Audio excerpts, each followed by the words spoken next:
Hello students, मैं रजत राजपूत स्वागत करता हूँ आपका एक बार फिर गुरुकुल आनंद एकेडमी क्लासेस में। तो कैसे हैं आप लोग? उम्मीद करते हैं बढ़िया ही होंगे।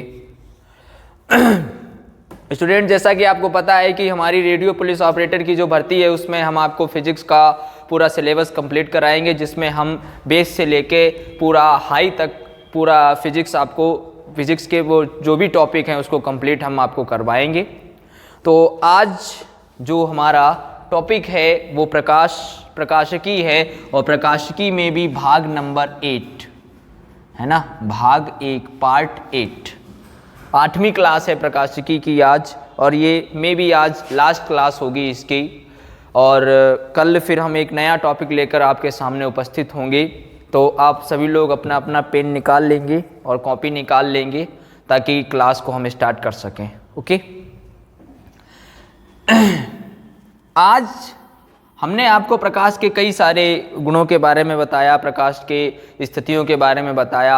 आज मैं आपको बताऊंगा प्रिज्म के बारे में। ठीक है, किसके बारे में? Prism. What is prism?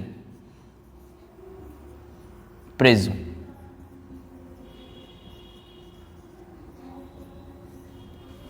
Prism prism क्या होता है?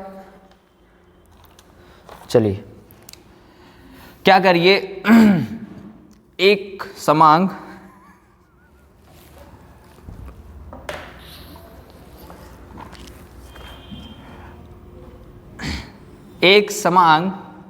पृष्ठों को, दो समांग पृष्ठों को किसी भी कोण पर झुक कर बना दीजिए। जैसे ए हो गया और बी हो गया और सी हो गया। ठीक है, ओके।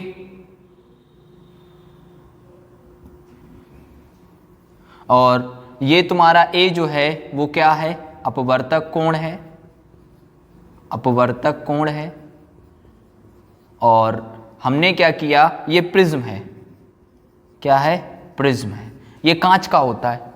और सबसे पहले हमने इस पर कोई भी श्वेत प्रकाश की किरण डाली तो वो श्वेत प्रकाश की किरण जो है, जैसे ये डाली तो ये कुछ सीधी होगी, सीधी होने के बाद इधर निकल जाएगी। यानी ये श्वेत प्रकाश किरण आई, फिर ये थोड़ी झुकी और फिर ये हो जाएगी। अगर मैं थोड़ा यहाँ पे और एक्सप्लेन करने की कोशिश करूँ तो मैंने कहा ये जो है अभिलंब एक डाल दिया हमने, एक अभिलंब हमने यहाँ से डाल दिया। ठीक है, इस वाले पृष्ठ का ये अभिलंब है, इस वाले पृष्ठ का ये अभिलंब है। ये दोनों अभिलंब एक दूसरे को काट रहे हैं। कौन से पॉइंट पे? डी पॉइंट पर एक दूसरे को काट रहे हैं। और ये जो किरण जा रही है, ये किरण यहाँ से P है, ये Q है, और फिर यहाँ R है, और जो निकल के जा रही है तब ये है S। ओके, तो ये श्वेत प्रकाश की किरण है। जब आ रही है तो इस आने वाली किरण को क्या बोलते हैं? आपतित किरण बोलते हैं। क्या बोलते हैं? आपतित किरण। जब ये किरण जा रही है, अपवर्तित हो रही है, तो इस किरण को क्या बोलेंगे? अपवर्तित किरण बोलेंगे, है ना, अपवर्तित किरण बोलेंगे। ओके, अच्छा, ये प्रिज्म हो गया, ये अपवर्तक कोण हो गया। अब थोड़ा ध्यान से देखेंगे जरा, ये अभिलंब है और अभिलंब और आपतित किरण के बीच में बनता है कोण I। ठीक वैसे ही अभिलंब और अपवर्तित किरण के बीच में बनता है कोण R, जिसको हम बोलते हैं अपवर्तन कोण। यानी ये आपतन कोण है, उधर वाला है अपवर्तन कोण। ओके, अच्छी बात है। तो ये I हो गया और ये क्या हो गया? R। इस प्रकार से। तो ऐसे ही हमने आपको एक चीज़ और बताई थी, वर्ण विक्षेपण। हमने जब आपको वहाँ बताया था तो वर्ण विक्षेपण में हमने आपको बताया था कि जब श्वेत प्रकाश की किरण किसी प्रिज्म से गुजरती है तो वह अपने अवयवी रंगों में अपघटित हो जाती है। प्रकाश की इस घटना को हम जो है वर्ण विक्षेपण बोलते हैं। ठीक है, और इसी हिसाब से फिर हमने आपको वहाँ पर एक चीज़ भी बताई थी, ये भी समझाया था, तो ये वहाँ से समझ गए होंगे आप। यहीं पर एक नियम आता है जिसको हम बोलते हैं रेले का नियम, है ना। एक वैज्ञानिक थे लॉर्ड रेले, वहाँ लॉर्ड रेले का नियम। तो लॉर्ड रेले का नियम क्या था?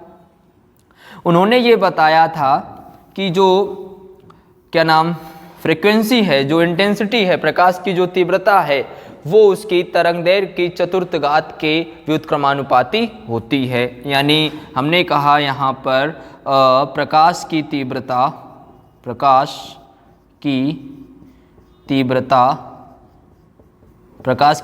क्या हो गई? I। उसकी उसकी तरंग दैर्घ्य की, उसकी तरंग दैर्घ्य की चतुर्थ, उसकी तरंग दैर्घ्य की चतुर्थ घात के व्युत्क्रमानुपाती होती है।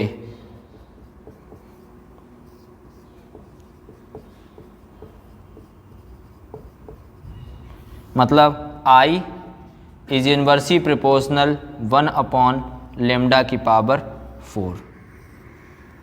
ठीक है, यहाँ पे लैम्डा जो है वो तुम्हारा तरंग दैर्घ्य है, I जो है वो प्रकाश की तीव्रता है, और इस पूरे नियम को हम बोलते हैं लॉर्ड रेले का नियम। इसका मतलब है कि जिसकी तरंग दैर्घ्य कम होगी उसकी तीव्रता कैसी होगी, ज़्यादा। व्युत्क्रमानुपाती का मतलब है कि वो इस नियम को फॉलो नहीं करे, अगर ये बढ़ेगा तो ये कम होगा, और अगर ये कम होगा तो ये बढ़ेगा। व्युत्क्रमानुपाती का मतलब ये होता है। ठीक है, तो ये टॉपिक हमारा क्लियर हो चुका। हम प्रकाश का परावर्तन पढ़ चुके, हम प्रकाश का अपवर्तन पढ़ चुके, हम प्रकाश का वर्ण विक्षेपण पढ़ चुके, लेंस पढ़ चुके, दर्पण पढ़ चुके, और इनसे बनने वाले प्रतिबिंबों को पढ़ चुके, साथ ही वर्ण विक्षेपण भी पढ़ चुके। अब हम जो है पढ़ेंगे आगे मानव नेत्र क्या है, व्हाट इज ह्यूमन आई, है ना।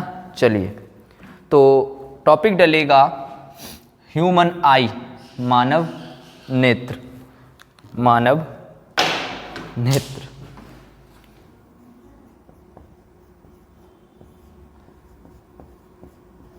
है ना, इंग्लिश में बोलते हैं इसको ह्यूमन आई। ठीक, मानव नेत्र। अच्छा, मानव नेत्र क्या है? प्रकाश सबसे पहले यहाँ पे पढ़ेगा कि मानव नेत्र, मानव नेत्र एक प्राकृतिक लेंस है। मानव नेत्र क्या है? एक प्राकृतिक लेंस है जिससे हम वस्तुओं को देखते हैं, जिससे हम वस्तुओं को देखते हैं, जिससे हम क्या करते हैं बच्चा? वस्तुओं को देखते हैं,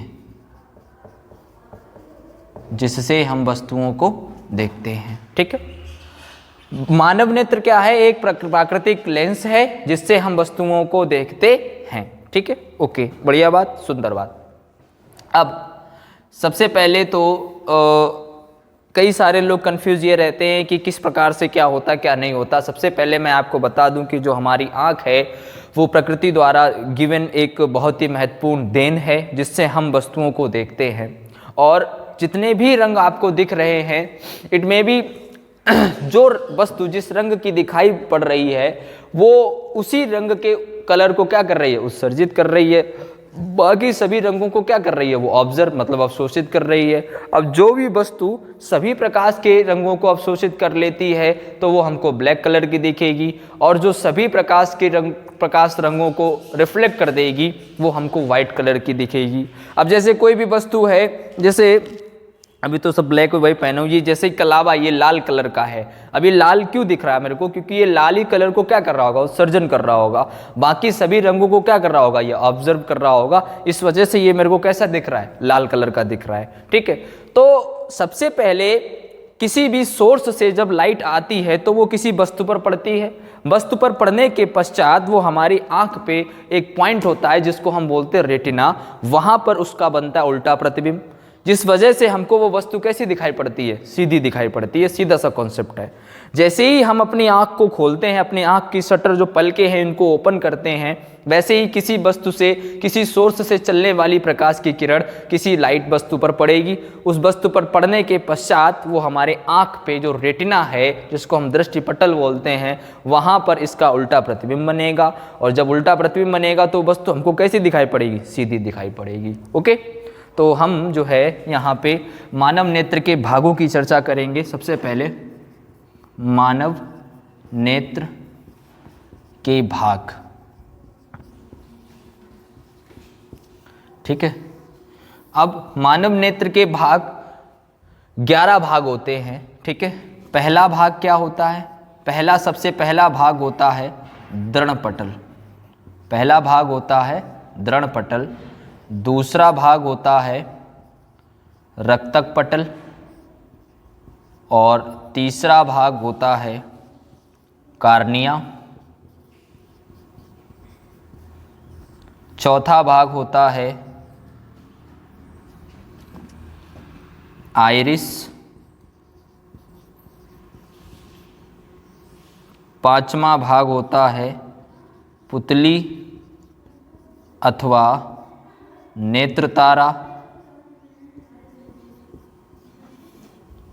छठा होता है नेत्र लेंस, 7 नंबर होता है जलीय द्रव।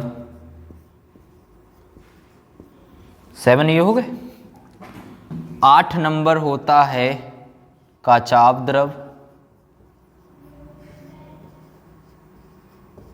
9 नंबर होता है रेटिना,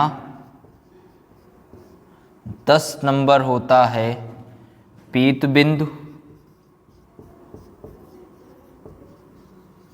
और 11 नंबर होता है अंध बिंदु।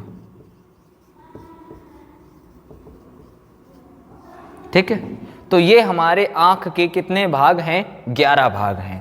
पहला है दृढ़पटल, सेकंड है रक्तक पटल, तीसरा है कार्निया, चौथा है आइरिस, पांचवा है पुतली अथवा नेत्रतारा, नेत्र लेंस, जलीय द्रव, कचाभ द्रव, रेटिना, पीत बिंदु और अंध बिंदु। ठीक है, तो टर्म बाय टर्म इन सब की हम चर्चा करके आपको समझाते चलेंगे। आपका पढ़ा तो हो गई, सिर्फ समझाने का काम है, वो मैं यहाँ करे दे रहा हूँ। सबसे पहला टॉपिक है हमारा दृढ़पटल। दृढ़पटल का काम क्या है? ये हमारी आंख का सबसे बाहरी हिस्सा है। ये क्या है? आंख का सबसे बाहरी हिस्सा है, सबसे बाहरी व मजबूत। बाहरी है और साथ ही साथ कैसा है? मजबूत हिस्सा है। ठीक है, जो आंख को चारों तरफ से ढके हुए है। ओके, एनदर है रक्तक पटल। इस दृढ़पटल के नीचे वाली जो परत है वो हमारी होती है रक्तक पटल, और ये काले कलर की होती है। कैसे रंग की होती है? काले रंग की होती है।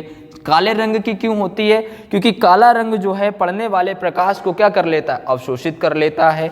तो जैसे ही जितना भी प्रकाश कार्निया पर पड़ा होगा, ये रक्तक पटल उसको क्या कर लेगी? अवशोषित कर लेगी। अवशोषित करके उसको आगे ट्रांसफर कर देती है। ठीक है, ये जस्ट नीचे होती है, किसके? दृढ़पटल के जस्ट नीचे होती है, काले रंग की होती है ना, काले रंग की। थर्ड नंबर है हमारा कार्निया।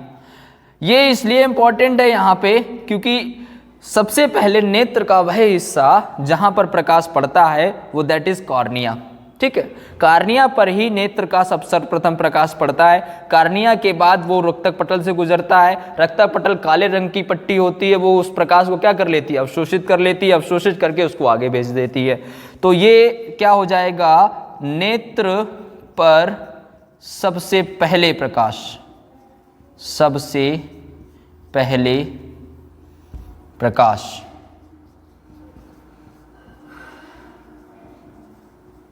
पड़ता है। नेत्र पर नहीं, इस पर, इस पर सबसे पहले प्रकाश पड़ता है। ठीक है, आगे आगे हम देखें आइरिस। आइरिस, इसको हम एक अन्य नाम से बुलाते हैं, आइरिस या परितारिका भी बोलते हैं इसको। ठीक है, अब ये जो है एक डिसिप्लिन सिस्टम है। डिसिप्लिन सिस्टम का मतलब आइरिस जो है वो क्या करता है? आंख पर बढ़ने वाला, भाई आंख पे तो प्रकाश पड़ रहा है, वो कोई सीमित मात्रा में थोड़ी ना है। कभी कभी हम तेज लाइट में चले जाते हैं, कभी डिम लाइट में चले जाते हैं, तो आंख पर जो है अनियंत्रित मात्रा में प्रकाश पड़ता है कार्निया से होकर। तो ये आइरिस का काम है। आइरिस जिस प्रकार से पंखे में नहीं रेगुलेटर होता है, उसको कंट्रोल करता है, ठीक वही मान लीजिए ये आंख का स्टेबलाइजर है।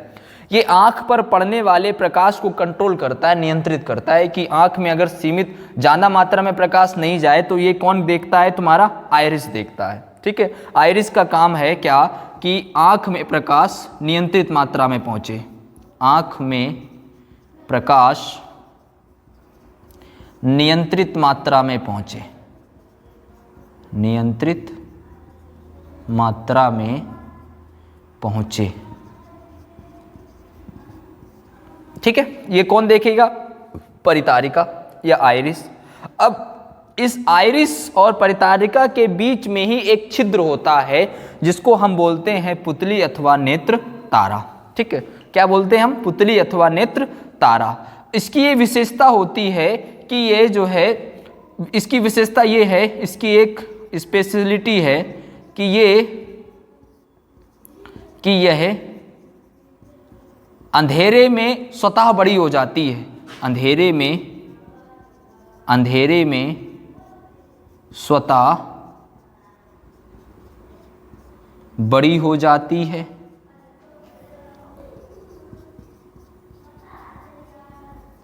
जबकि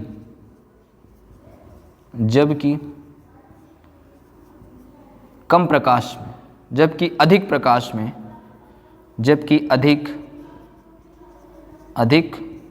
प्रकाश में छोटी हो जाती है।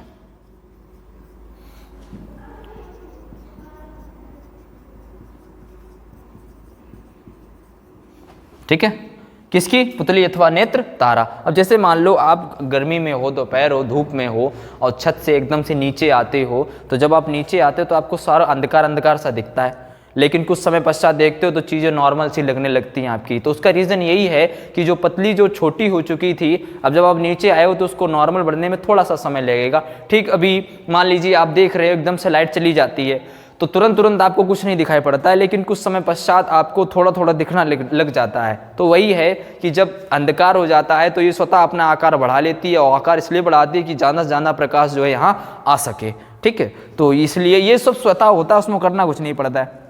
उसके बाद नेत्र लेंस की बात करें तो हमारी आँख में एक प्राकृतिक कौन सा लेंस होता है? प्राकृतिक द्विउत्तल लेंस होता है। प्राकृतिक द्विउत्तल लेंस लगा होता है। प्राकृतिक द्विउत्तल लेंस लगा होता है जो कि मांसपेशियों के बीच में धंसा हुआ होता है। कहाँ धंसा हुआ होता है? मांसपेशियाँ होती हैं, मांसपेशियाँ, इन मांसपेशियों के बीच में बिल्कुल सटा हुआ होता है। इस टाइप का होता है, ये ऐसा करके होता है, और ये इधर तुम्हारी सारी मांसपेशियाँ लगी हुई होती हैं, उन्हीं के बीच में धंसा हुआ होता है। अगर मुझे कोई पास की वस्तु देखनी होती है तो ये मांसपेशियाँ इस पर दबाव डालती हैं। जैसे इस पर ये दबाव डालती हैं वैसे इसकी फोकस दूरी चेंज होती है और हमें वो वस्तु थोड़ी थोड़ी दिखने लग जाती है। तो मांसपेशियों द्वारा लेंस पर दबाव डालकर फोकस दूरी को चेंज किया जा सकता है। इसे ही आँख की समंजन क्षमता बोलते हैं। ठीक है, बाकी ये क्या है? तुम्हारा जलीय द्रव है। जलीय द्रव तुम्हारा किसके किसके बीच में होता है? कार्निया तथा नेत्र लेंस के बीच में। कार्निया तथा नेत्र लेंस के मध्य। और इसका अपवर्तनांक कितना होता है? जल के समान होता है, इसलिए इसको जलीय द्रव बोलते हैं। अपवर्तनांक कितना होता है? 1.5, लगभग किसके? जल के समान। इसीलिए जो है इसको क्या बोलते हैं हम? जलीय द्रव बोलते हैं। लेकिन अगर हम कचाप द्रव की बात करें तो ये कचाप द्रव जो है वो आपका नेत्र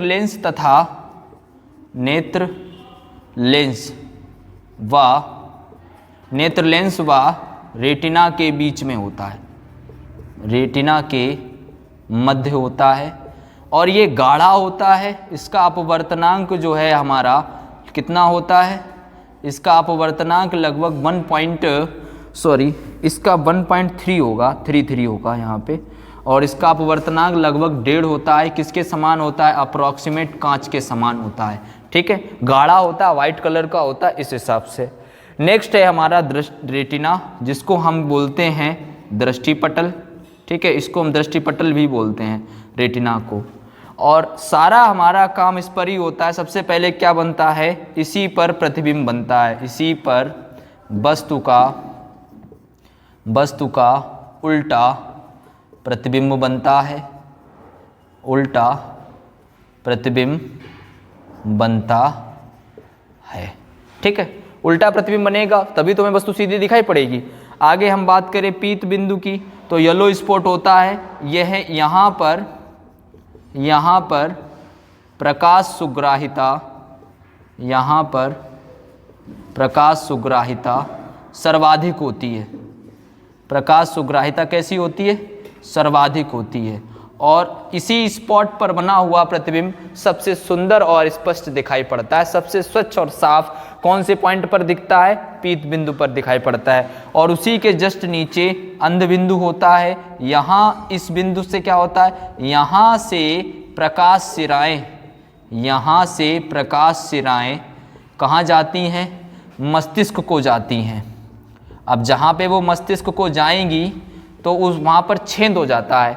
अब जब वहाँ पर छेद हो जाएगा तो वहाँ पर अंधेरा तो रहेगा ही रहेगा। तो वहाँ पर पॉइंट ये है कि वहाँ पर अंधेरा होगा। दूसरा ये कि वहाँ पर प्रकाश की तीव्रता जो है वो कैसी हो जाएगी? शून्य हो जाएगी सुग्राहिता प्रकाश की, और वहाँ पर कोई भी प्रतिबिंब नहीं बना होगा। क्यों? क्योंकि जब हम किसी वस्तु को देखते हैं, देखते ही समय हमें थॉट आता है कि ये बंदा कौन है, या ये चीज़ क्या है, मैंने ये देखा, ये क्या है, व्हाट इज दिस। तुमने कहा ये मार्कर है, तो तुमने सबसे पहले इसको देखा, देखने के पश्चात ये सूचना कहाँ पहुंची? माइंड में, प्रमस्तिष्क में पहुंची। प्रमस्तिष्क ने उसको समझा और बताया ये मार्कर है, इसको मार्कर दिया गया, तो उसने क्या बोला? अच्छा ये मार्कर है। इस हिसाब से तो सबसे पहले हम देखते हैं, उसी के बाद में तो दिमाग हमारा ऑब्जर्व करता है उसका नाम। और जब किसी भी पुराने व्यक्ति को हम देख लेते तो हमें एकदम सोचने में आ जाता है कि यार इसको कहीं देखा हुआ है कि नहीं देखा हुआ है। तो दिमाग फिर सारी मेमोरी को ओपन करता है कि यार इसको कहाँ देखा, इस हिसाब से।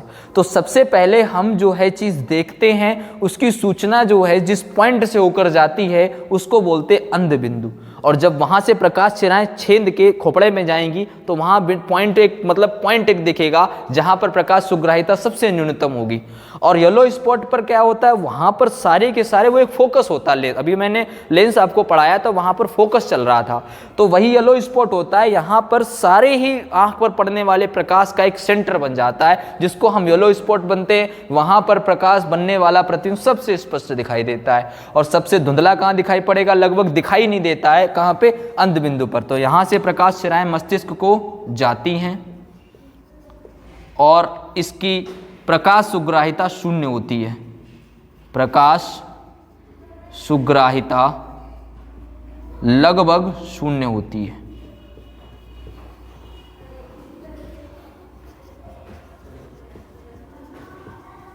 ओके? और जब प्रकाश सुग्राहिता शून्य है तो हमको वहां से क्या दिखाई पड़ेगा? कुछ नहीं दिखाई पड़ेगा, अंधेरा ही तो दिखाई पड़ेगा। ठीक है, तो ये हो गया हमारा मानव नेत्र। और अभी हमने पढ़ाया आपको मानव नेत्र के भाग। इनको बाकायदा नोट कर लीजिएगा, क्योंकि जो क्वेश्चन बनेगा वो यहीं से पुटअप होएगा और हमें चीज़ों को समझना। आई होप आपको आज की क्लास समझ में आई होगी। तो बढ़िया से क्या करेंगे?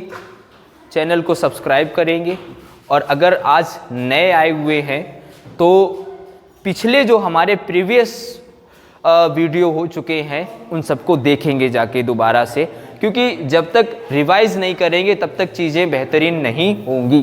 ठीक है, अब हमारे प्रकाशिकी के केवल 2 क्लासें बची हुई हैं। आज प्रकाशिकी की हमारी क्लास कौन सी थी? 8वां था। 2 क्लासें और बची हुई हैं ऑप्टिक्स की हमारी, वो कल हम लोग इसी समय पर करेंगे आके। कल में भी इसका लास्ट वीडियो होगा। कल जो है प्रकाशिकी का हमारा अंतिम वीडियो होगा।